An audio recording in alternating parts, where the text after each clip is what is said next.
U bo'ldi, bu bo'ldi. Toshkentda mandarinli pul bo'ldi. Ha, Jamol aka, assalomu alaykum. Nima gap aka, tinchmisiz? Charchamaysiz. Rostdan mandarinli aka ko'tarilib ketdimi? Sorti nima buni aka? Rayhon sort. Rayhon sort.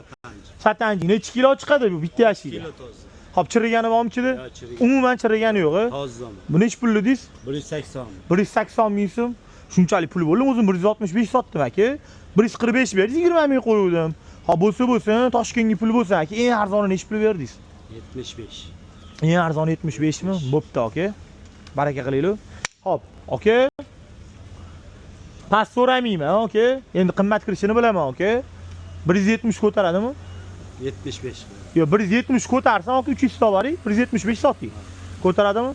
Alloh barakasini bersin. Uzoq savdo qilmadinglar, voqli rozi bo'lib qo'ydingiz. Xullas, Jamol akamni hamma biladi. Furi qatorda, ikkinchi qatorda Jamol Eshon, sizlar hamma taniydi. Aka nomeringizni shunday aytib boring. 90 397 07 08. 397 07 08 aka Ejonni Jamol akam bo'ladi, o'zim akam bo'ladi. Xudo xolisa bu yerda assortiment juda ham ko'p. Bemalol kelib do'konlarimizdan 175 ming so'mdan xarid qilsanglar bo'ladi. 11 dekabr kuni 175 ming so'mdan mandarinlar chiqdi. Charchamaylar, sog' bo'linglar, masalami.